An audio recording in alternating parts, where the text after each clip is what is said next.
அல்ஹம்துலில்லாஹ். கண்ணியத்திற்குரிய சகோதரர்களே, நபிமார்களின் தொடரிலே இன்று நாம் பார்க்கக்கூடிய நபி ஹதரத் சையதுனா இத்ரீஸ் அலைஹிஸ்ஸலாம். அவர்களை பற்றி பார்க்கறதுக்கு முன்னாடி இன்றைய நாளின் சிறப்பு என்ன என்பதை நாம் உள்வாங்கிக் கொள்ள வேண்டும்.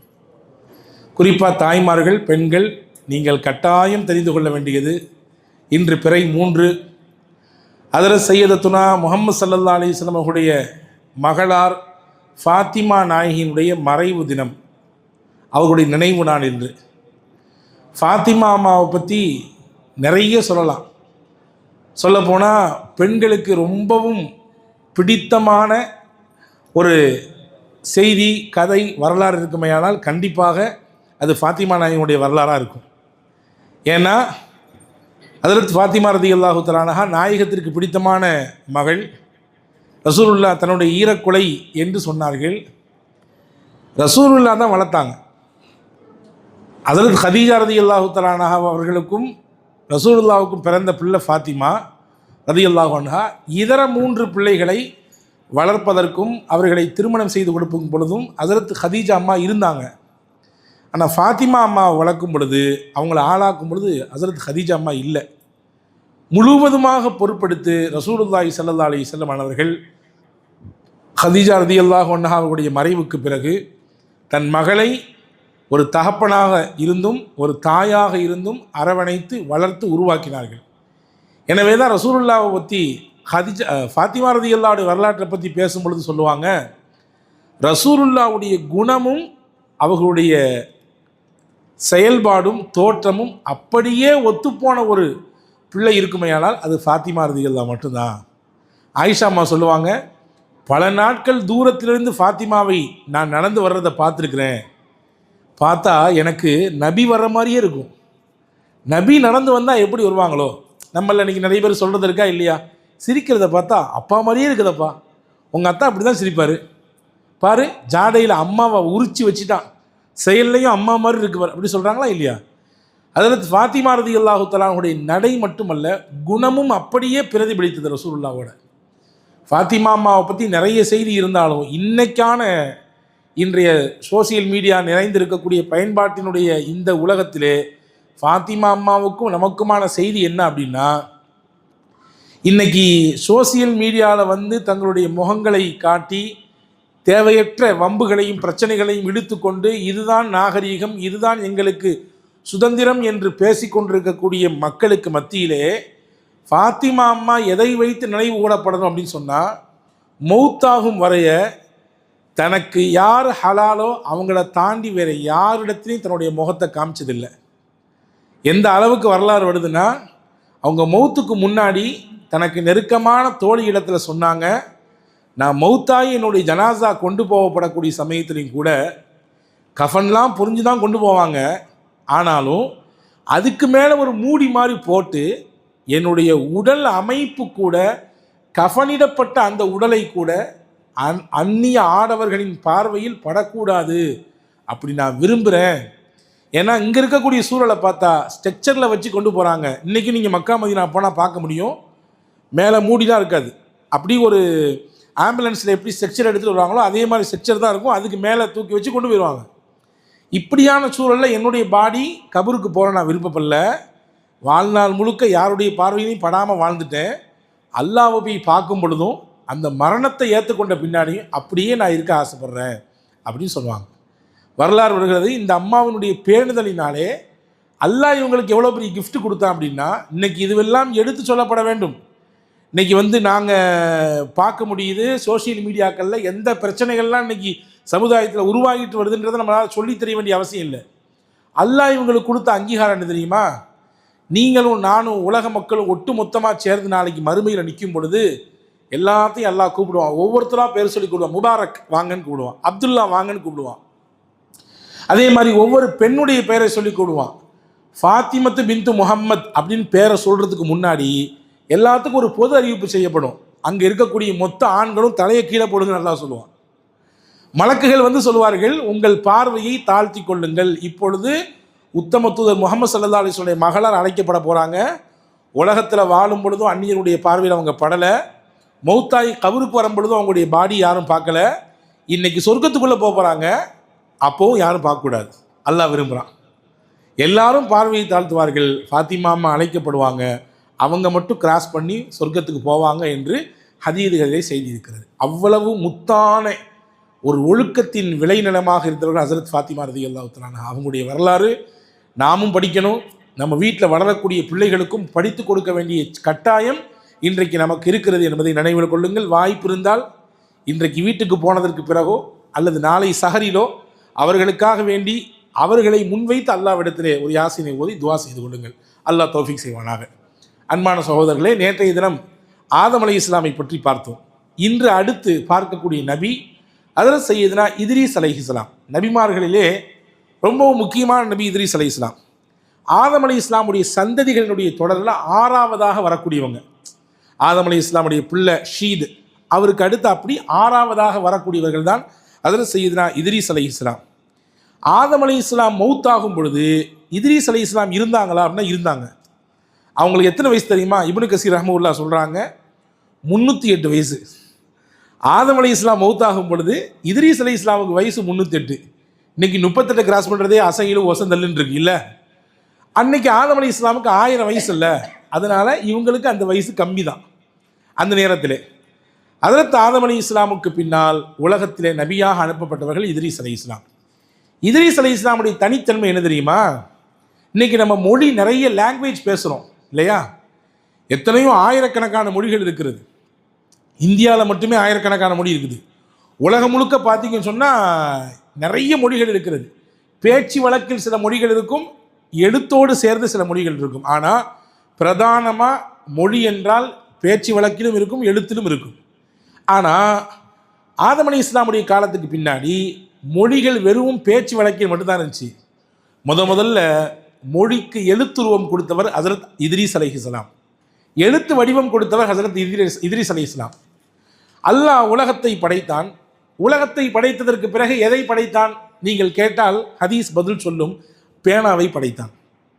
பேனாவை கொண்டு அல்லாஹ் என்ன சொன்னான்? எழுது என்று தான். அல்லாஹ் பேனாவை பார்த்து சொன்னான் எழுது. நான் என்ன எழுதணும்னு கேட்டுச்சு பேனா. என்னெல்லாம் நடக்க போதோ எல்லாத்தையும் எழுது. உலகம் அழியும் வரை என்னெல்லாம் நடக்க போதோ எல்லாத்தையும் எழுது. எழுதி முடிச்சிருச்சு. அல்லாஹ்வின் தூதர் சொன்னாங்க, எல்லாத்துக்கும் எழுதப்பட்டாச்சு, எழுத தான் கிடைக்க போகுது. எழுதி முடிச்சாச்சு, பேனா மையும் காலியாக போச்சு, பேனா மையும் காஞ்சி போச்சு, இனிமேல் அந்த மாற்ற இயலாதுன்னு நாங்கள் சொல்லலாம். அப்போது பேனா என்பது அல்லாஹுவினால் படைக்கப்பட்ட முதல் படைப்பு. அந்த பேனாவை கொண்டு எழுதுவதற்கு கற்றுக் கொடுத்தவர்கள் சையதுனா இத்ரீஸ் அலைஹிஸ்ஸலாம். இத்ரீஸ் அலைஹிஸ்ஸலாம் தான் எழுத கற்றுக் கொடுத்தாங்க. அது மட்டும் கிடையாது, தையல் தொழில் என்பது இன்னைக்கு ரொம்ப முக்கியமானது இல்லையா? உடைகளை நம்முடைய உடலுக்கு தக்கவாறு தைத்து கொள்வது, அதிலே நவீனங்கள் நிறைய வந்து போச்சு. டெய்லரிங் அப்படிங்கிறது ரொம்ப முக்கியமான ஒரு துறை. நீங்கள் யோசிச்சு பாருங்கள், அந்த துறை இல்லைன்னா என்ன ஆகும்? நம்ம நினச்ச மாதிரி, நம்ம விரும்பின மாதிரி நமக்கு சைஸுக்கு தக்கவாறு ட்ரெஸ்ஸு போட முடியுமா? நமக்கு தக்கவாறு அழகான உடைகளை உடுத்தி கொள்ள முடியுமா? கிடையாது. இந்த டெய்லரிங் தொழிலை முதலில் உலகத்தில் செய்தவர்கள் ஹஜ்ரத் சையதுனா இத்ரீஸ் அலைஹிஸ்ஸலாம். தையல் கலையை உலகத்தில் அறிமுகப்படுத்தினாங்க. ட்ரெஸ்ஸு அதுக்கு முன்னாடி எப்படி போட்டுக்கிட்டு இருந்தாங்க? சும்மா எடுப்பாங்க, துணி எடுப்பாங்க, போத்திக்குவாங்க, கீழே ஒரு துணியை போத்திக்குவாங்க. எஹ்ராம் எடுக்கும்போது எப்படி உடுத்துறோம்? கீழே ஒரு துணி, மேலே ஒரு துணி, எஹ்ராம் உடுத்திக்கிறோமே. இதை மாதிரி தான் ஆம்பளைங்களும் பெண்களும் இப்படித்தான் உடுத்தி வந்தார்கள். முதலாக தையல் தொழிலை அறிமுகப்படுத்தியவர்கள் ஹஜ்ரத் சையதுனா இத்ரீஸ் அலைஹிஸ்ஸலாம். எனவே தானோ என்னவோ ரசூலுல்லாஹ்வுக்கு தையல் தொழில் செய்யறவங்க ரொம்ப பிடிக்கும். ரசூலுல்லாஹ்ட்ட வந்தாங்க ஒரு சஹாபி பெண்மணி, தன் கையால் ஒரு துணியை தச்சிட்டு வந்து ரசூலுல்லாஹ்வுக்கு கொடுக்கணும்னு கிஃப்ட் பண்ண வந்தாங்க. அந்த துணி ரொம்ப சூப்பராக இருந்துச்சு, அதனுடைய பார்டர்லாம் ரொம்ப அழகாக இருந்துச்சு. அதை வாங்கி ரசூலுல்லாஹ் பார்த்துட்டு உடனே உள்ளே போனாங்க, ட்ரெஸ்ஸை மாற்றிட்டு அந்த புது ட்ரெஸ்ஸை போட்டு வந்தாங்க. சஹாபாக்கள் சொல்கிறாங்க, ஹதீஸிலே வருகிறது, நபியை நாங்கள் அன்று பார்த்தோம், அப்படியே எங்களுக்கு முன்னால் நபி உட்கார்ந்துருக்கிறார்களா இல்லது சந்திரன் வந்து உட்கார்ந்துருக்கிறான்னு தெரியல. சந்திரன் எவ்வளோ அழகாக இருக்கும், மூன் அந்த 14வது நாளில் இருக்கக்கூடிய அந்த பௌர்ணமி நிலவு எப்படி இருக்கும், அந்த மாதிரி இருந்தாங்க அந்த ட்ரெஸ்ஸு. சில சமயத்தில் நம்ம அழகில் கொஞ்சம் கம்மி தான், நம்ம போட்டிருக்கக்கூடிய ட்ரெஸ்ஸு கொஞ்சம் தூக்கி எடுக்க கொடுத்துக்கும் இல்லையா? போட்டிருக்க ட்ரெஸ்ஸு அப்படி தூக்கி விடும். அதே மாதிரி ரசூலுல்லாஹ் உடுத்த அந்த உடை அவங்களே ஏற்கனவே அழகு, அந்த ட்ரெஸ்ஸு அம்புட்டு அழகு. இதை பார்த்தோன்னு அந்த அம்மா மனசெல்லாம் குளிர்ந்து போச்சு. நான் கையால் தச்சு கொண்டு வந்து கொடுத்த ட்ரெஸ்ஸை உடனே நமக்கு முன்னாடி போட்டு காமிச்சிட்டாங்களே, அவ்வளோ சந்தோஷம் அந்த அம்மாவுக்கு. நீண்ட நேரம் நினைக்கல சந்தோஷம். அங்கே உட்கார்ந்தார் ஒருத்தர், யார் ரசூலுல்லாஹ் ரொம்ப நல்லா இருக்கு அவங்களுக்கு இந்த ட்ரெஸ்ஸு அப்படின்னாரு. யாராவது ஒருத்தவங்க நம்ம எதையாவது செஞ்சுட்டு வரணும், நல்லா இருக்கேன்னு சொல்கிறாங்கன்னா கொடுத்துடணுமா. எங்கள் ஹஸரத் சொல்லுவாங்க, பேனா அழகாக இருக்குன்னு சொன்னால் அந்த வச்சுக்கொண்டு கொடுத்துட வேண்டியதுதான். ஏன்னா அவர் பிரியப்படுறாரு, ரொம்ப நல்லா இருக்குது எனக்கு இது வேணும் அப்படின்னு சொன்னார். சஹாபாக்கள் கேட்டாங்க அவரை பார்த்து, ஏப்பா ஏன் ரசூலுல்லாஹ் இன்னைக்கு தான் அழகான ஒரு புது ட்ரெஸ் போட்டு வந்திருக்காங்க, உனக்கு பொறுக்கலையா? நபிகிட்ட என்ன கேட்டாலும் திருப்பி மாட்டேன்னு சொல்ல மாட்டாங்களே, கொஞ்சம் பொறுமையாக இருக்கலாமல்லாம் கேட்டார். அவர் சொன்னார், இல்லை நான் இதை போட்டுக்கிறது கேட்கல, நான் மௌத்தாயிட்டா எனக்கு இது கஃபனாக இருக்கணும்னு கேட்டேன். நபியினுடைய மேனியில் பட்ட அந்த புத்தாடை நான் மௌத்தாயிட்டோம்னா எனக்கு இது கஃபனா ஆகணும் அப்படின்ற எண்ணத்தில் தான் கேட்டேன். சஹல் இப்னு சாயித் என்ற சஹாபி அறிவிக்கிறாங்க, அந்த ஹதீஸா சஹீஹுல் புகாரில் வந்திருக்குது. ரசூலுல்லாஹ்விட்ட உடனே கேட்ட உடனே உள்ளே போனாங்க, கலட்டினாங்க, அதே ட்ரெஸ்ஸை மறுபடியும் உடுத்திக்கிட்டாங்க, இந்த புது ட்ரெஸ்ஸை கொண்டு வந்து கையில் கொடுத்துட்டாங்க. ஹதீஸில் சஹாபி சொல்கிறாங்க, எந்த சஹாபி தன்னுடைய கஃபனுக்கு கேட்டாரோ உண்மையிலேயே அந்த ஆடை தான் அவருக்கு கஃபனாகவே இருந்தது. கொஞ்ச நாள் மௌத்தாயிட்டாரோ அவருக்கு அந்த ஆடையை போட்டு அடக்குனாங்க. இந்த நிகழ்ச்சி என்ன சொல்லுதுன்னா, ரசூலுல்லாஹ் தையல் தொழில் செய்யக்கூடியவங்க பிரியப்பட்டாங்க, அவங்க ஏதாவது கொடுத்தாங்கன்னு உடனே வாங்கிக்குவாங்க. இப்போ உலகத்தில் தையல் தொழிலை முதலாக அறிமுகப்படுத்தியவர்கள் ஹஸரத் சையதுனா இத்ரீஸ் அலைஹிஸ்ஸலாம். அது மட்டுமல்ல, இபாதத்தில் அவங்களுக்கு ரொம்ப ஈடுபாடு, ரொம்ப இபாதத் செய்வது ரொம்ப பிடிக்கும் அவங்களுக்கு, வணக்க வழிபாடு செய்வது.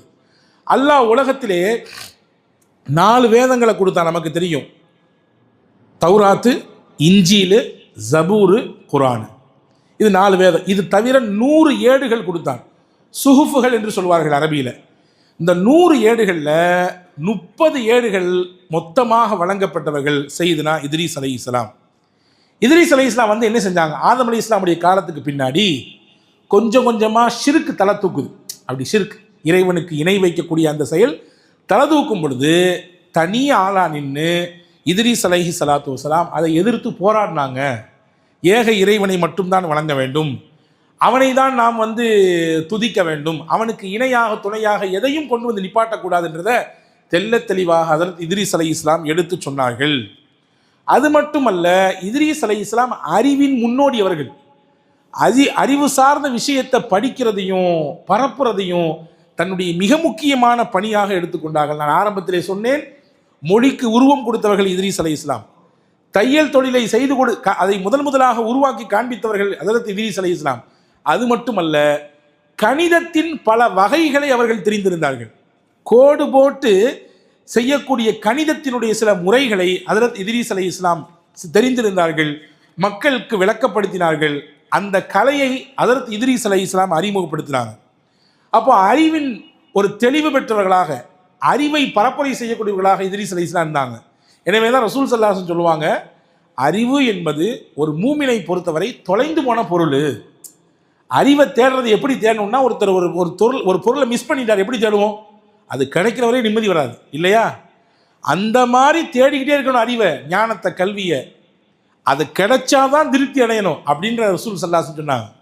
நீங்கள் பாருங்கள், யாருக்கு தேடல் இருக்கிறதோ, யாருக்கு அதிகமாக ஒன்றை கற்றுக்கொள்ள வேண்டும் என்று விருப்பம் இருக்குதோ, அவர்தான் சமூகத்தில் மிகப்பெரிய அறிவாளியாக மாறுவார். அவர்தான் ஆளுமை திறன் மிக்கராக அவரால் உருவாக முடியும். தேடல் இருக்க வேண்டும். தேடல் இருப்பவன் தான் மனிதனுக்கான அர்த்தம் மிக்கவன். எந்த விஷயமா இருந்தாலும் சரிதான், தொழில் ரீதியாக இருந்தாலும் சரிதான், கல்வி ரீதியாக இருந்தாலும் சரிதான், ஒரு விதமான அசட்டுத்தனத்தோடு இருக்கக்கூடாது, தேடிக்கொண்டே இருக்க வேண்டும், தேடிக்கொண்டே இருக்க வேண்டும். ஹஜ்ரத் இப்னு மசூத் ரலியல்லாஹு அன்ஹு சின்ன பிள்ளையாக இருக்கும் பொழுதே அவங்க வரலாற்றில் வருது, ரொம்ப அறிவு ஜீவியாக இருந்தாங்க. ரசூலுல்லாவும் ஹஜ்ரத் அபூபக்கர் ரலியல்லாஹு பாலைவனத்தில் அப்படி போய்கிட்டு இருக்கும் பொழுது ஒரு நாள் ஒரு ஆட்டு மேய்க்கக்கூடிய கூட்டத்தை பார்த்தாங்க.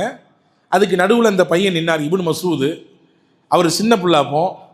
அவரை கூப்பிட்டு ஏதாவது ஒரு ஆடை காட்டுப்பா, பசிக்குது, கொஞ்சம் பாலை கறந்து குடிச்சிக்கிறோன்னு கேட்டாங்க.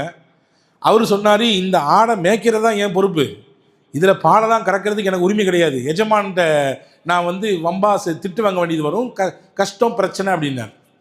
ஒன்றும் பிரச்சனை இல்லை, எந்த ஆடு மலட்டு ஆடு என்று நீ நினச்சிக்கிறையோ அந்த ஆடை காட்டு, மலட்டு ஆடாக இருக்கும்ல அதை காட்டு, நாங்கள் கறந்துக்கிறோம். மலட்டு ஆட்டில் எப்படி பால் வரும்? புல்லை வைக்கக்கூடிய ஆட்டில் தானே பால் கறக்க முடியும், இல்லை காட்டுப்பா அப்படின்னாங்க. ஒரு மலட்டு ஆட்டை கூப்பிட்டு காமித்தார். ஹஜ்ரத் ரசூலுல்லாஹ்ட்ட கூட்டிகிட்டு போனாங்க அபூபக்கர் ரலியல்லாஹு அன்ஹு. ரசூலுல்லாஹ் அந்த மடுவின் பக்கத்திலே கையை வைத்தார்கள், எதையோ சொன்னார்கள். மணமலை என்று அந்த மடுவிலிருந்து பால் கறந்தார்கள். ஒரு நல்ல ஒரு பாத்திரம் நிறைய எடுத்துட்டாங்க, குடித்தாங்க. அபூபக்கர் ரலியல்லாஹு குடித்தாங்க, மிச்சத்தை அந்த பையனுக்கும் கொடுத்தாங்க.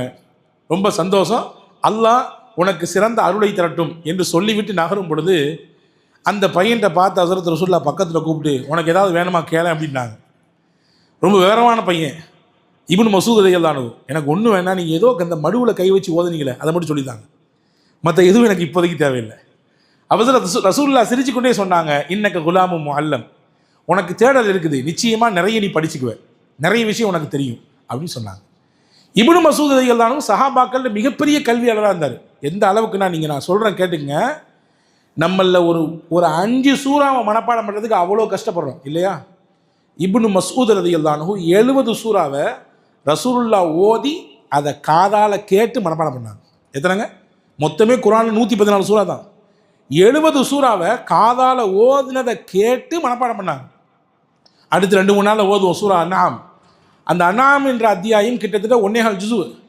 அந்த ஜுஸுவை ரசூலுல்லாஹ்க்கு அல்லாஹ் மொத்தமாக கொடுத்தான், மொத்தமாக இறக்குன உடனே ஓதுனாங்க பாருங்க. ரசூலுல்லாஹ் ஓதி முடிச்ச உடனே இப்னு மஸ்ஊத் ரலியல்லாஹு முன்னாடி போய் யார் ரசூலுல்லாஹ் நான் அவருக்கு ஓதுன கேட்குறீங்கன்னு கேட்டாங்க. ஓதுனதை அப்படி ஒரு தடவை ஓதி காட்டுறாங்க, அப்படி லைவாக ஓதி காட்டுறாங்க ரசூலுல்லாஹ். அதை உங்களை மாதிரி ஒருத்தராக உட்காந்து அவர் கேட்டார். கேட்டு முடிச்சுட்டு வந்து நின்று ரசூலுல்லாஹ் சொன்னார், நான் ஓதுறேன், ஏதாவது பிழை இருந்தால் தவறு இருந்தால் கரெக்ஷன் பண்ணுங்கன்னு சொன்னாங்க. ஓதுனாங்க பாருங்கள், ஒரு ஆயத்தில் கூட தப்பு வரல. அப்போ எவ்வளோ பெரிய மனன ஆற்றல் சக்தி! இது எப்படி கிடைச்சிது? இப்னு மஸ்ஊத் ரலியல்லாஹுடைய தேடலுக்கு கிடைத்தது. இப்போ தேடல் உள்ள மனிதன் தான் ஒரு வாழ்க்கையினுடைய உண்மையான அர்த்தத்தை பார்க்க முடியும். அப்போ ஹஜ்ரத் இத்ரீஸ் அலைஹிஸ்ஸலாமுக்கு அந்த பண்பு இருந்துச்சு. அதே மாதிரி இத்ரீஸ் அலைஹிஸ்ஸலாம் நிறைய சொன்னாங்க, நிறைய பொன்மொழிகள் சொல்லியிருக்காங்க. அவங்க சொன்ன முக்கியமான விஷயத்தை மட்டும் நோட் பண்ணி காட்டுறேன் பாருங்களேன். ஒரு மனிதருக்கு அல்லாஹ் அறிவான மனிதர் என்று அவரை எப்படி அடையாளப்படுத்த முடியும்னா, அவர் வாழ்க்கையில் உயர உயர உயர அவருக்கு தானாக பணிவு வந்துக்கிட்டே இருக்கும். பெருமை வராது, தலக்கணம் வராது, ஆணவம் வராது, அகங்காரம் வராது. அவர் எந்த ரூபத்தில் உயர்ந்தாலும் சரிதான், அவரோட சேர்ந்து பணிவு வந்துக்கிட்டே இருக்கும். ஒரு சிறந்த அறிவாளி என்றால் யார் தெரியுமா? மற்றவருடைய குறையை அவர் பார்க்கவே மாட்டார். அல் ஆக்கிலுலா எந்துரு இலா ஐபில் ஆகர், பிறருடைய குறையை நோக்க மாட்டார். அவரே மிகச்சிறந்த அறிவாளி. லா எர்மி பி உயூபின் நாஸி ஃபீ உஜூஹிஹிம், யாரை பற்றியும் குறை சொல்லிக்கொண்டு திரிய மாட்டார். அப்படி குறை கூறிக்கொண்டு செல்லக்கூடியவர் அறிவாளி இல்லை என்றார்கள் ஹஜ்ரத் இத்ரீஸ் அலைஹிஸ்ஸலாம். ஒரு மனிதருக்கு பொருளாதாரம் பெருகுகிறது என்றால் அந்த பொருளாதாரத்தின் வழியாக அவருக்கு பணிவு வரும், பெருமை வராது. அவரே மிகச்சிறந்த அறிவாளி என்றார். ஒரு மனிதனுடைய கல்விலே துன்யாவுடைய ஆசையும் தீனுடைய ஆசையும் சேர்ந்து இருக்காது. ஒன்று ஏதாவது ஒன்று இருக்கும், இருந்தால் மற்றொன்று இருக்காது. அப்போ நீங்கள் கேட்கலாம், அப்போ துன்யா மீது ஆசைப்படவே கூடாதா? படலாம், வாழ்க்கையின் மீது ஆசைப்படலாம், ஆனால் ஒட்டாமல் இருக்கணும். ஒற்றது ஆகிரத்தில் தான் ஒட்டணும் போய். இதை ரசூலுல்லாஹி ஸல்லல்லாஹு அலைஹி வஸல்லம் ஹஜ்ரத் இத்ரீஸ் அலைஹிஸ்ஸலாம் சொன்னதாக சொல்லுறாங்க. அதே மாதிரி நீங்கள் துவா செய்தால் நீங்கள் இந்த துவாவை அல்லாஹ் ஏற்றுக்கொள்வான் என்ற வைராக்கியத்தோடு துவா செய்யுங்கள் என்று ஹஜ்ரத் இத்ரீஸ் அலைஹிஸ்ஸலாம் கற்றுத்தராங்க. ஆக இத்ரீஸ் அலைஹிஸ்ஸலாமுடைய வாழ்க்கை நிறைய பாடங்கள் இருக்கிறது. முக்கியமாக அல்லாஹ் குர்ஆனிலே இத்ரீஸ் அலைஹிஸ்ஸலாமை பற்றி உண்மையாளர் என்கிறான், நல்லவர் என்கிறான், பொறுமையாளி என்கிறான். அது மட்டுமல்ல, வரஃபஅனாஹு மகானன் அலியா, உயர்ந்த இடத்திலே அவரை உயர்த்தி விட்டோம் என்கிறான். அப்படின்னா என்ன கருத்து? உயர்ந்த இடத்தில் உயர்த்தி விட்டோம் என்றால் என்ன கருத்து? நிறைய இபாதத் செஞ்சதுனால ஜிப்ரீல் அலைஹிஸ்ஸலாம் இத்ரீஸ் அலைஹிஸ்ஸலாமுக்கு ரொம்ப க்ளோஸு. ஒரு நாள் ஜிப்ரீல் வந்து இத்ரீஸ் அலைஹிஸ்ஸலாம் பேசிட்டு இருக்கும் பொழுது சொன்னாங்க, இன்னும் கொஞ்ச நாள் நான் உலகத்தில் இருந்து நிறைய அமல் செய்யணும்னு ஆசையாக இருக்குது, அதனால் நீங்கள் ரெக்கமெண்ட் பண்ணணும். யார்கிட்ட? மலக்குல் மௌத்துட்ட. மலக்குல் மௌத்து வந்துட்டார்னா நீங்கள் ரெக்கமெண்ட் பண்ணி எனக்கு கொஞ்ச நாள் நீங்கள் என்ன செய்யணும்? வாங்கி தரணும். அப்படியா? அல்லாஹ்வுடைய நாட்டம். சரி, என்ன செய்யலாம்? சரி, என்னுடைய ரெக்கையில் ஏறிக்கிங்கன்னாங்களாம். யார்? ஹஜ்ரத் ஜிப்ரீல் அலைஹிஸ்ஸலாம். ரெக்கையில் ஏறிக்கிங்க. ஏறியாச்சு. கிளம்புங்க. கிளம்பியாச்சு. அப்படி உலகத்துலேருந்து போகிறாங்க. 1வது வானம், 2வது வானம், 3வது வானம், 4வது வானம். 4வது வானத்தை கிராஸ் பண்ணும்பொழுது மலக்குல் மௌத்து இஸ்ராயில் வர்றாரு. எங்கே? மலக்குல் மௌத்தை பார்த்த உடனே ஜிப்ரீல் கேட்குறாங்க, எங்கே போகிறீங்க? நான் ஒரு வேலையாக போகிறேன். இத்ரீஸ் எங்கன்னு கேட்குறாங்க மலக்குல் மௌத்து. மலக்குல் மௌத்து கேட்குறாங்க, இத்ரீஸ் எங்கே? இந்தா என் ரெக்கையில் தான் உட்காந்துருக்காரு. 4வது வானத்தில் நிற்கும் பொழுது ஜிப்ரீல் சொல்கிறார், இந்தா என் ரெக்கையில் உட்காந்துருக்காரு. அல்லாஹ் அக்பர்! அல்லாஹ்வுடைய நாட்டத்தை பார்த்தீங்களா? அல்லாஹ் எனக்கு கட்டளை இட்டிருக்கிறான், இத்ரீஸுக்கு இன்னைக்கு தான் நாள் குறிச்சிருக்கான் அல்லாஹ். ஆனால் அவருடைய ரூஹ 4வது வானத்தில் வைத்து கைப்பற்றணும்னு அல்லாஹ் சொல்லியிருக்கான். பூமியில் உட்கார்ந்துருக்காரு அந்த மனுஷன், எப்படி வருவார்?